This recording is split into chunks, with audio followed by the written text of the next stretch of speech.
اس نے گھر سے بھاگنے کا فیصلہ کر لیا تھا۔ فیصلے سے اپنے بوائے فرینڈ کو آگاہ کیا۔ وہ خوشی سے چلایا، یہ ہوئی نا محبت۔ گھر سے بھاگنے کے لیے پچھلی رات کا وقت طے پا گیا۔ وہ چوری چھپے اپنے چند ضروری کپڑے اور چھوٹی موٹی چیزیں بیگ میں پیک کر کے مقررہ وقت کا بے چینی سے انتظار کرنے لگی۔ اس دوران بوائے فرینڈ کی کال آ گئی۔ کہنے لگا ماں نے کوئی زیور شیور بھی بنایا ہوگا، وہ بھی ہاتھ میں لے کر آؤ، مشکل وقت میں کام آئے گا۔ اچھا کچھ کرتی ہوں۔ اسے پتا تھا کہ ماں نے اس کے لیے سونے کے زیورات بنا رکھے ہیں۔ وہ ماں کے کمرے سے زیورات نکالنے کی ترکیب سوچنے لگی۔ وقت بہت کم تھا۔ وہ جیسے ہی ماں کے کمرے کی طرف بڑھی، ماں کمرے کا دروازہ کھول کر باہر آ گئی۔ ایک لمحے کے لیے وہ ماں کو سامنے دیکھ کر سکتے میں چلی گئی۔ میری شہزادی، اتنی رات گئے تم جاگتی پھرتی ہو اور یہ تیاری کر کے کہاں جا رہی ہو؟ وہی تو بتانے آ رہی تھی۔ رات لیٹ فون آیا تھا، یونیورسٹی والوں نے ایمرجنسی کچھ کام سے بلایا ہے، میری کچھ دوست بھی جا رہی ہیں۔ آپ سو رہی تھیں، ڈسٹرب نہ ہوں اس لیے آپ کو اس وقت نہیں بتایا۔ اس نے خود کو سنبھالتے ہوئے جھوٹ گھاڑ دیا تھا۔ اچھا تم میرے کمرے میں ہی بیٹھو، میں تمہارے لیے کچھ بنا کر لاتی ہوں۔ ماں کچن میں چلی گئی۔ وہ ماں کے کمرے میں داخل ہوئی۔ بہت اچھا موقع مل گیا ہے، اس نے یہ سوچتے ہوئے جلدی سے پیٹی کا دروازہ کھولا تو سب سے پہلے اس کی نظر اپنے لیے بنے لال رنگ کے بہت پیارے لہنگے پر پڑی، جو اس کی ماں نے خاص طور پر شادی والے دن کے لیے اس کی پسند سے بنوایا تھا۔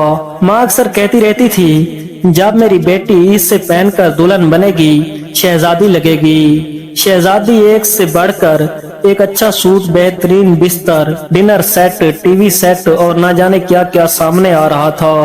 بہت سی قیمتی اور خوبصورت چیزیں تو ایسی تھیں جو ماں نے چوری چوری بنا کر رکھی تھیں، جن کا علم اس سے آج ہو رہا تھا۔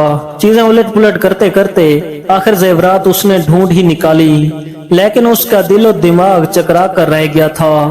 زیورات اس سے اٹھائے نہیں جا رہے تھے۔ اس نے کمرے میں نظریں دوڑائیں تو دیکھا فریج، 5 مشینیں، برتن، سب کچھ اس کے لیے رکھا پڑا تھا۔ ایک ماں کے کمرے میں ایک دلہن کا مکمل سامان پڑا تھا۔ ضمیر نے اسے جھنجھوڑا، وہ سوچوں میں گم گئی۔ ماں کی کوکھ سے جنم لینے سے لے کر اب تک ماں باپ نے میرے لیے کیا نہیں کیا؟ کھانا پینا، پہناوا، پڑھائی لکھائی، چھوٹی بڑی سب خواہشات، اپنا خون پسینہ ایک کر کے سب ادھورا پورا کیا۔ میرے اگلے گھر کا سامان تک بنا دیا، اور میں بے فیض و بے وفا کیا کرنے جا رہی ہوں؟ مار کر اپنے ماں باپ کو خود مرنے جا رہی ہوں۔ محبت کا سمندر گھر میں ہے اور محبت کا دریا سر کرنے جا رہی ہوں۔ اس کی آنکھیں بھیگ گئی تھیں۔ اسے اپنی اعلیٰ تعلیم، اپنی حماقتوں پر خوب رونا آ رہا تھا۔ اس دوران ماں آ گئی۔ یہ لو میری شہزادی، اپنا پسندیدہ پراٹھا کھاؤ، اتنا سفر ہے یونیورسٹی کا، میری شہزادی کو بھوک لگ جاتی ہے۔ ویسے بھی آخری دفعہ یونیورسٹی جا رہی ہو، سکول سے لے کر کالج یونیورسٹی تک تیری ماں نے آج تک تجھے بغیر ناشتے کے نہیں بھیجا۔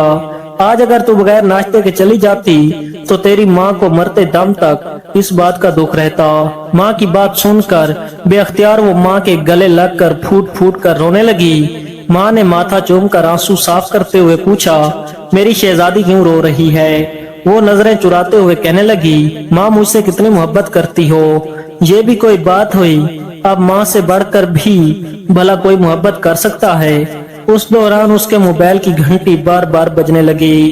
اس نے کال کاٹتے ہوئے میسج لکھا، سوری میں نہیں آ سکتی اور کبھی نہیں آ سکتی، کیونکہ مجھے میری محبت میرے گھر سے ہی مل گئی ہے۔ یہ جو ماں باپ کی محبت ہوتی ہے، یہ محبتوں کی ماں ہوتی ہے۔ وسلم ناظرین، اگر سٹوری اچھی لگی تو پلیز ہمیں سپورٹ کریں اور ہمارے چینل کو ضرور سبسکرائب کریں۔